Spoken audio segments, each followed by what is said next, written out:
ہر چیز کا تعلق مسجد سے قائم فرمائے، یہاں تک کہ حضرات صحابہ رضی اللہ عنہم اجمعین مسجد کے اعمال کے ایسے عادی ہوئے کہ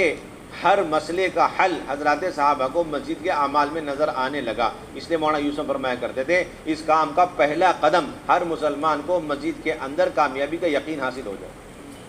یہ اس کام کی پہلی بنیاد ہے۔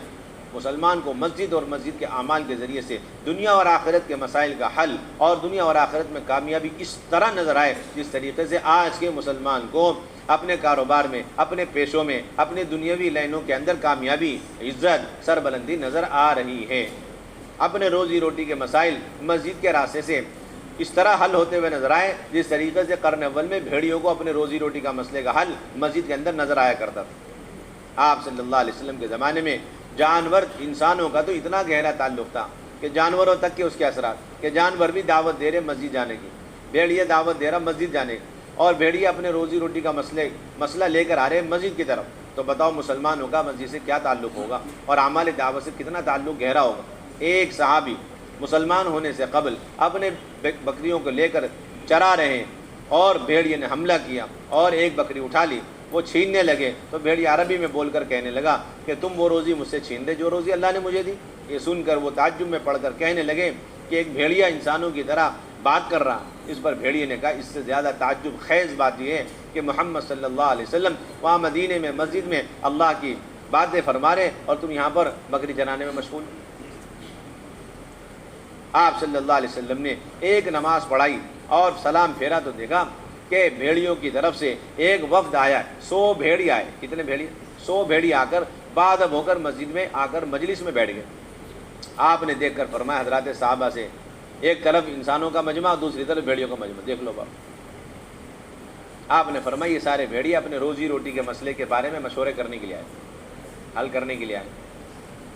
بتاؤ کیا کہتے ہو؟ حضرات صاحب نے عرض کیا یا رسول اللہ آپ جو طے فرما دیں،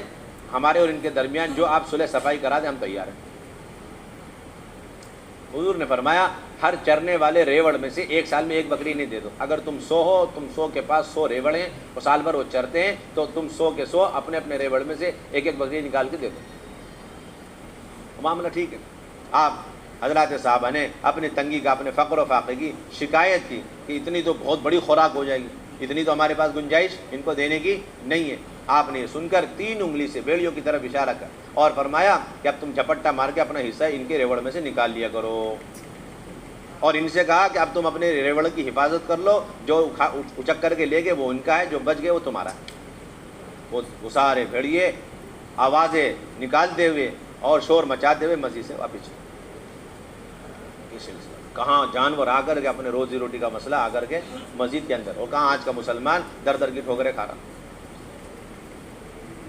جانور اتنے پریشان نہیں تھے قرن اول میں روزی روٹی کو مسئلے کو حل کرنے کے سلسلے میں جتنا آج کا مسلمان پریشان ہے۔ تو مسجد سے تعلق ختم ہو چکا،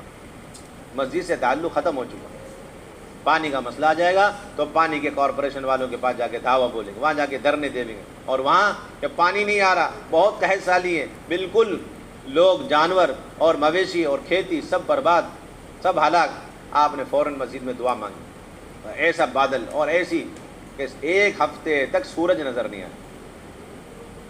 پانی سیلاب کی شکل میں آ گیا، بہت زیادہ مویشی اور جانور اور انسان ہلاک ہو رہے۔ پھر وہ صاحب آ گئے یا رسول اللہ پانی بہت زیادہ آ گیا۔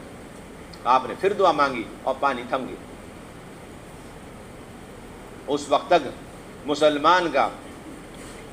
مسلمان کامیاب نہیں ہو سکتا جب تک کہ اپنے گھر اور اپنے شہر میں لگی ہوئی آگ کو بجھانے کی غرض سے اس طرح اطمینان سے مسجد کی طرف چل کر نہ آئے جس طریقے سے آج کا مسلمان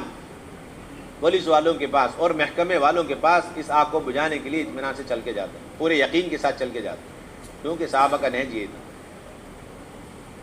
صحابہ کا طریقہ یہ تھا، آگ لگ جائے تو نہ بھیڑ اکٹھی کرنی اور نہ ہی شور مچانا اور نہ ہی پانی کو جمع کرنا اور نہ ہی مٹی کو جمع کرنا، بلکہ سیدھے مسجد آؤ۔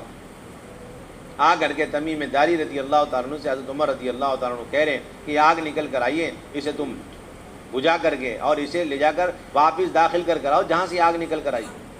بجھانے کے طریقے جیسے آگ آئی اسے وہیں بجھا دیا، پانی ڈال دیا، یہ نہیں جہاں سے جس سوراخ سے جس درے سے آگ نکل کر آئی لے جا کے وہیں داخل کرو اس آگ کو. ایسا مشن آج تک نہیں ہے. یہ اعمال کی طاقت سے ہوتا ہے, مسیح سے تعلق سے ہوتا ہے. تمیم داری گئے اور اپنے دونوں ہاتھوں سے اس آگ کو اس طرح سمیٹ کر کے لے جا رہے جس طریقے سے کوئی آدمی شام کے وقت میں اپنی بکریوں کے ریوڑ کو سمیٹ کر کے لے جاتا باڑ میں باندھنے کے لیے. حضرت عمر پیچھے پیچھے, اس سے آگے آگے تمیم داری, اس سے آگے آگے آگ, اور لے جا کے اس درہ نامی گھاٹی کے اسی سوراخ میں اسے داخل کر کر